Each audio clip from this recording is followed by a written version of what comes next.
Hello, my name is Nikita Zawensky and this is my calculator. As you can see, I've included IO stream, which enables me to put C out and C in, and include the math.h, which includes math in the program.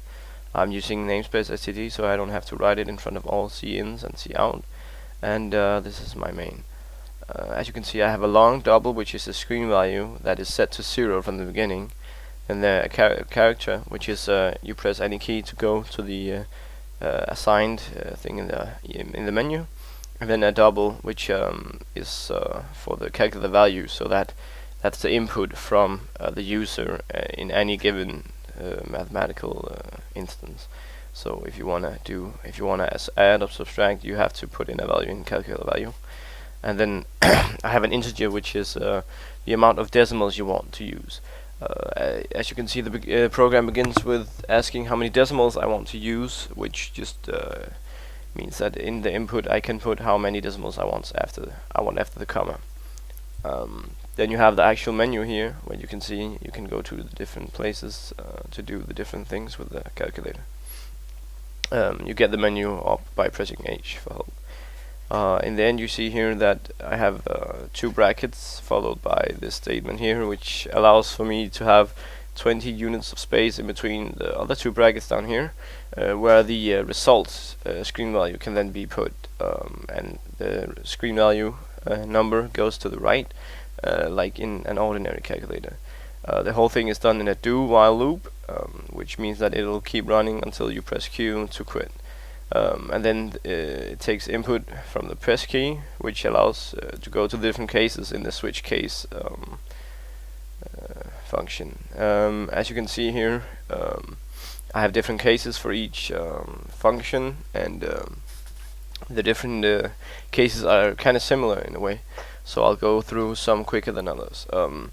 As you can see here, the case number plus is from the menu. You then see a status saying, or a line saying choose your value in the console, where after you put in your value, calculate value.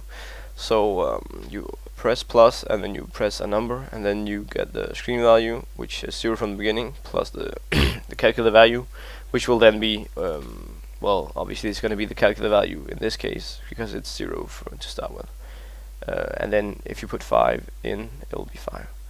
In the end, you see that I also did the same thing as I did up here. You see the results in the same way as you do further up, so it kind of keeps the same way of showing it with the two double brackets. And then in the end, you have a break in the case, which shows which case stops where and breaks the case, so to speak. Then you have subtraction, which is very similar to the addition. The only difference is that you have minus instead of plus. The same goes for multiplication. You have the case number, case symbol.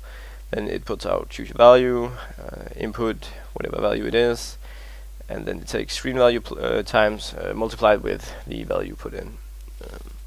Then you have, when you want to divide something, you put in the number calculate value, and then you get screen value divided by calculate value.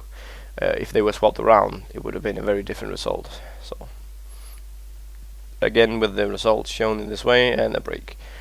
Modulation, again, this is kind of different because it has again the input, and then instead it takes the integer screen value, modulation integer calculate value. That means that the reason they're put in integer is because you can't take the modulation of anything but a whole number, so it has to be one whole number and have no decimals in order to be taken the modulus of.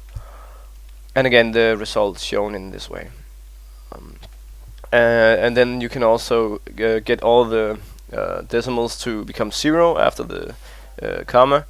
In order to do this, you put the screen value to an integer, which removes everything after the comma, and leaves nothing behind after the comma, because it can only be whole numbers. And then you convert it back to a double in order to get the decimals back, now stated as zeros.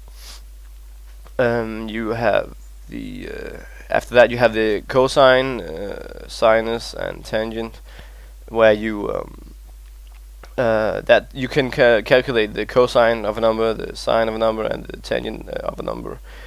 These are all similar but different from the others in the way that you don't have any input at all. You only have output because you already have the screen value.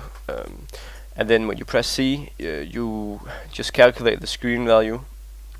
You calculate the cosine of the screen value, and you get the result in radians. Same goes for sine and tangent. Yeah.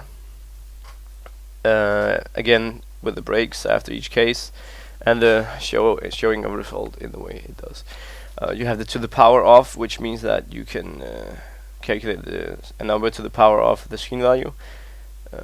So you have the power of the screen value and the calculated value, and this allows for calculating the power of the square root. You basically say the value is equal to the square root of the value that is currently displayed on the screen.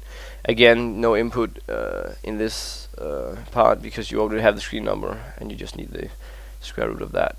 Then you can clear the screen value by pressing E, which allows for the screen value to become 0, which clears the thing. The decimals will still remain afterwards, but it'll be 0, 0, 0, 0.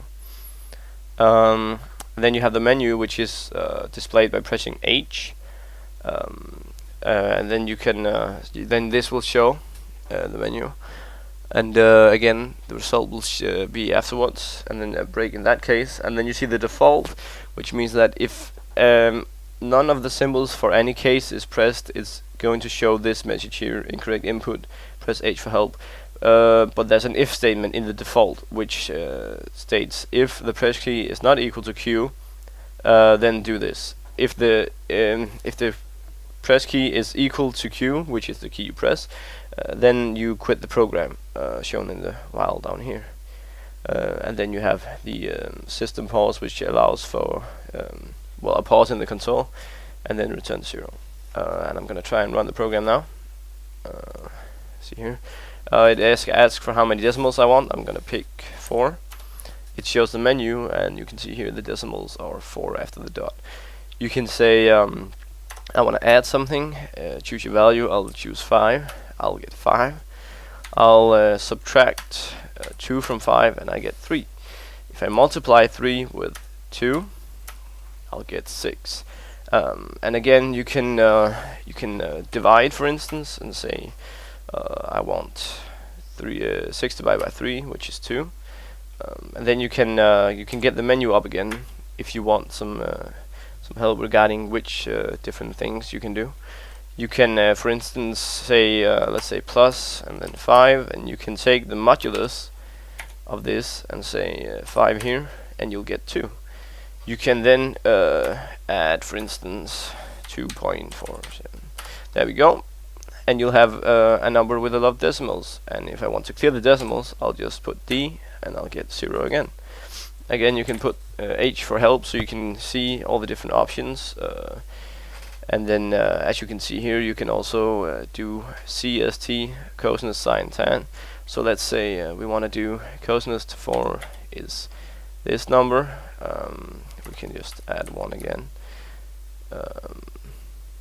And then you can say sine to this number and tan for this number. Of course, I can't do this in my head, but it's a calculator, so we'll just trust it to be correct.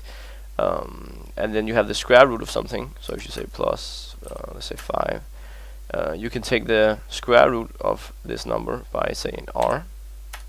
And again, you need no number input, because as you can see, I just need to let the calculator know I'm taking the square root of this, and it'll do it without any external input. And you can take to the power of, and you'll get, if you take 5, you'll get 66. You can then clear the whole thing, and then again you can press H for help to get the menu up. And if I press something that isn't on the isn't any case, for instance M, I'll get incorrect input. Please press H for help. And in the end, I can press Q to quit it.